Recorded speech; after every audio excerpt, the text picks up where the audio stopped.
सवेरा, मैंने तमही आज स्कूल आते देखा तो हंसी नकुल गई। क्या तुम आज भी अपनी दादी के साथ स्कूल आती हो? मेरा मतलब है कि अब हम मेटर्क में आ गए हैं, अब तो अकेली स्कूल आया करो। फरहाना ने कहा, हाँ, मैं अपनी दादी और कभी कभी दादा के साथ स्कूल आती हूँ। तमही क्या मसला है? मेरी मम्मा कहती हैं कि हम जितने भी बड़े हो जाएं, अपने वालिदैन के लिए बच्चे ही रहेंगे। सवेरा ने फरहाना को जवाब दिया और गुस्से में उसके पास से हटकर चली गई। इसे क्या हवा? फरहाना ने हैरत से क्लास की लड़कियों से पूछा, हमें क्या पता?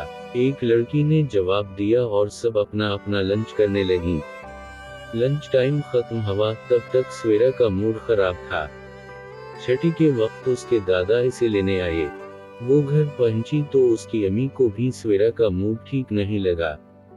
जब सब खाना खा चुके तो सवेरा ने खुद अपनी अम्मी और दादी को सारी बात बताई, जो उसके और फरहाना के दरमियान हुई थी। ये फरहाना कौन है? मैंने पहले तो कभी आपके मुंह से ये नाम नहीं सुना। मम्मा, हमारी क्लास में नई लड़की आई है, सवेरा ने जवाब दिया। बेटी, फरहाना या दूसरी लड़कियां आपसे जो बोलती हैं, उन्हें बोलने दो। हमें आप अजीज हैं, हम आपको अकेले कहीं नहीं जाने दे सकते। जमाना पहले भी खराब था और अब भी खराब है। आपके साथ किसी का जाना आपके लिए ही बेहतर है, उस तरह आप हिफाजत में रहेंगी और हमें भी तसल्ली रहेगी। सवेरा की दादी ने कहा, बेटी दादी जान ठीक कह रही हैं, बच्चे वालिदैन को बहुत अजीज होते हैं और जो लड़की आपसे उस तरह कह रही है आप इसे समझाएं कि किसी बड़े के साथ स्कूल आने में कोई बुराई नहीं बल्कि भलाई है। जी दादी जान और मम्मा, फरहाना या किसी भी लड़की ने आइंदा ऐसी कोई बात कही तो मैं इसे यही जवाब दूंगी।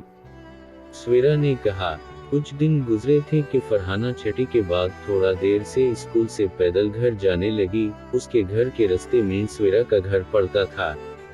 सवेरा का घर स्कूल से नजदीक ही था मगर वो फिर भी किसी बड़े के साथ स्कूल पैदल आती थी। फरहाना को रास्ते में अजीब से हलिये में एक औरत और मर्द नजर आए। पहले तो उसने खास नोट्स न किया, वो फरहाना से चंद कदम के फासले पर उनके पीछे चलने लगे। थोड़ी देर गुजरी थी कि फरहाना को उनसे डर लगने लगा। उसने सोचा कि अगली सुनसान गली में मरने से बेहतर है कि रिश वाली सड़क से जाया जाए। वो बहुत खौफजदा हो रही थी कि उस अनजान औरत ने पीछे से आवाज देकर इसे रोकने को कहा। फरहाना ने उसकी आवाज सुनी अनसुनी कर दी और तेज तेज कदम उठाने लगी बल्कि भागने लगी। उसके पीछे उन दोनों मर्द व औरत के कदम भी तेज होने लगे। अब फरहाना को कुछ समझ न आ रहा था कि क्या करे, कैसे उनसे पीछा छुड़ाए। गली के नकड़ पर सवेरा का घर था, फिर रिश वाली सड़क शुरू होती थी। उस रिश वाली सड़क से उसके घर का रास्ता बहुत लंबा पड़ता। उसने फौरन सवेरा के घर जाने का सोचा बल्कि सोचा किया, उसके कदम खुद ब खुद सवेरा के घर की तरफ हट गए।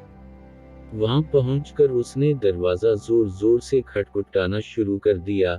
साथ ही घर की घंटी पर तो जैसे हाथ रख के भूल गई और ऊंचा ऊंचा बोलने लगी कि जल्दी दरवाजा खोलो, मेरे पीछे कुछ लोग पड़े हैं, जल्दी खोलो दरवाजा। सवेरा कुछ देर पहले ही स्कूल से अपनी दादी के साथ घर आई थी। उसके घर वाले अचानक उस तरह से दरवाजा पीटने और घंटी की आवाज से घबरा कर दरवाजे की तरफ भागे और दरवाजे के करीब पहुंचकर फरहाना की आवाजों से और परेशान हो गए और झट दरवाजा खोल दिया। दूसरी तरफ वो मुश्कोक मर्द और औरत फरहाना को उस तरह दरवाजा बजाते देखकर भाग गए। अंदर से जल्दी से सवेरा के सारे घर वाले नकुल आए और सवेरा का बड़ा भाई दरवाजे के पास पड़ा डंडा उठा लाया कि ये कौन उस तरह से दोपहर में दरवाजे पर दस्तक पर दस्तक दे जा रहा है। आया वाकई मदद के लिए पकार रहा है या फ्राडे तो नहीं आ गए। दरवाजा खोलते ही फरहाना ने सवेरा को आवाज दी, अम्मी ये वही फरहाना है जिसका मैंने आपको कुछ दिन पहले बताया था। सवेरा ने कहा, बेटी इसे अंदर तो आने दो, देखो कैसी सहमी खड़ी है। अंदर आकर फरहाना सवेरा की अम्मी के गले लगकर रोने लगी और जो अभी उसके साथ वाकया पेश आया था वो सबको बताया। वो स्वेरा से बहुत शर्मिंदा हो रही थी कि कुछ दिन पहले उसने कैसे स्वेरा का किसी बड़े के साथ स्कूल आने पर मजाक बनाया था। चलो बेटी, मैं तुम्हारे घर छोड़कर आती हूँ। तुम्हारे घर वाले इंतजार करते होंगे। स्वेरा की दादी ने कहा। मैं भी साथ चलती हूँ, स्वेरा की अम्मी ने कहा, और फिर दोनों फरहाना को उसके घर छोड़ने गईं और उसके घर वालों को समझाया कि अपने बच्चों को ऐसे अकेले कहीं जाने न दिया करें, बल्कि बलावजो घर से न निकलने दें। चाहे किसी दोस्त या रिश्तेदार के घर या करीबी दुकान पर बच्चों को जाना हो तो उनके साथ किसी न किसी बड़े का होना जरूरी है। अगर घर में 2-3 बहन भाई हैं और कहीं जरूरी जाना हो तो मिलकर जाएं। स्वेरा की अम्मी और दादी की बातें सुनकर फरहाना ने तौबा की कि आइंदा वो किसी का भी बलावजो मजाक नहीं उड़ाएगी और कभी किसी को उल्टा सीधा मशवरा नहीं देगी।